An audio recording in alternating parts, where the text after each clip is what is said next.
Assalamualaikum warahmatullahi wabarakatuh.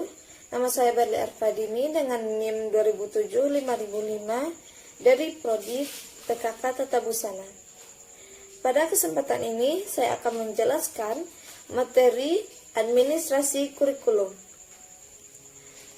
Keberhasilan pendidikan sangat ditentukan oleh kurikulumnya. Bagaimana, seperti apa, dan garapan dari lembaga tersebut terhadap kurikulum yang akan disuguhkan kepada peserta didik. Kualitas kurikulum seseorang diharapkan dapat memenuhi kebutuhan pasar maupun dunia kerja. Lalu, administrasi kurikulum itu apa? Pengertian administrasi kurikulum dalam dasar hukum yang kita jadikan Undang-Undang Sidiknas nomor 20 tahun 2003 mengatakan kurikulum pendidikan adalah seperangkat rencana atau pengaturan mengenai tujuan, mengenai isi pelajaran, serta arah atau strategi yang digunakan oleh satuan pendidikan sebagai pedoman penyelenggaraan proses belajar dan juga mengajar. Administrasi dalam harfiah berasal dari kata ad dan ministrare yang berarti membantu, melayani, atau mengarahkan. Pengertian kurikulum dalam arti sempit dan juga luas.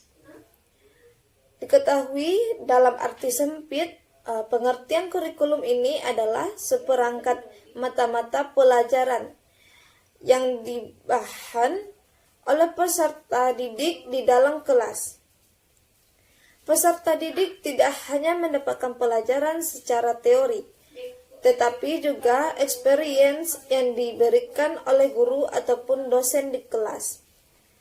Proses organisasi ada 4, yaitu planning, organizing, iterating, dan juga controlling.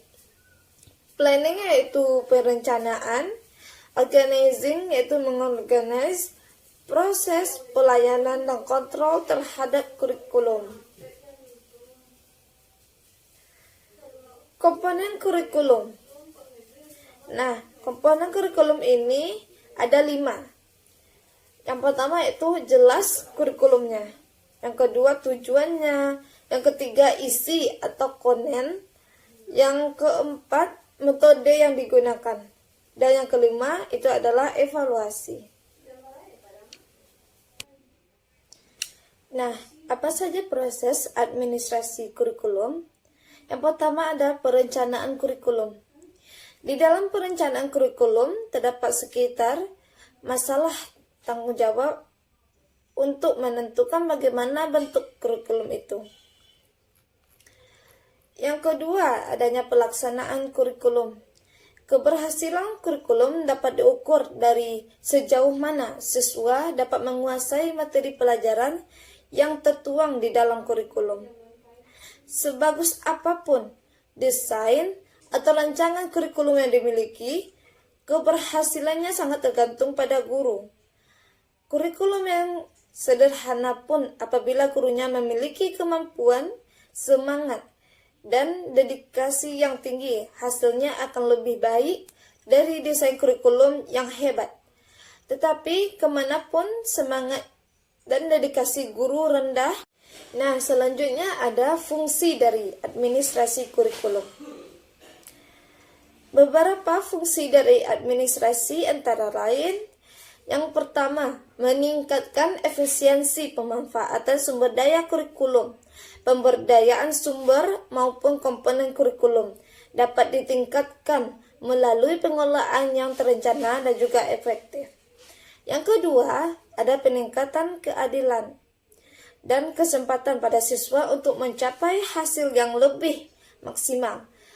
Kemampuan yang maksimal dapat dicapai peserta didik tidak hanya melalui kegiatan ekstrakurikuler, tetapi juga perlu melalui kegiatan ekstrakurikuler yang dikelola secara integritas dalam pencapaian tujuan kurikulum. Nah, yang ketiga adanya peningkatan relevansi dan juga aktivitas pembelajaran sesuai dengan kebutuhan peserta didik maupun lingkungan sekitar peserta didik.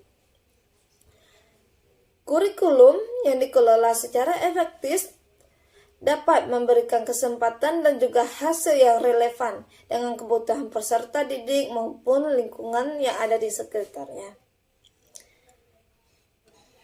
Selanjutnya ada meningkatkan efektivitas kinerja guru maupun aktivitas siswa dalam mencapai tujuan pembelajaran. Pengelolaan kurikulum yang profesional, efektif, dan juga terpadu dapat memberikan motivasi pada kinerja guru maupun aktivitas siswa dalam belajar. Yang terakhir adalah meningkatkan partisipasi masyarakat untuk membantu pengembangan kurikulum.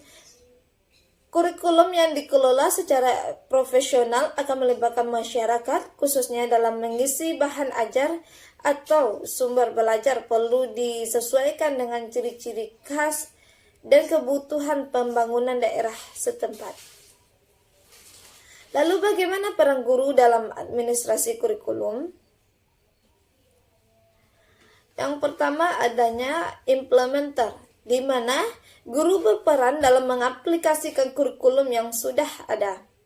Yang kedua adanya adapter, yaitu guru berperan lebih dari sebagai pelaksanaan kurikulum, tetapi juga sebagai penyelaras kurikulum dengan karakteristik kebutuhan siswa dan kebutuhan daerah. Yang ketiga peran guru adanya developers, yaitu guru berwenang dalam mendesain kurikulum.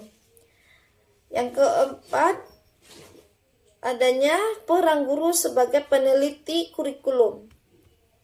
Nah, itulah materi saya mengenai administrasi pendidikan.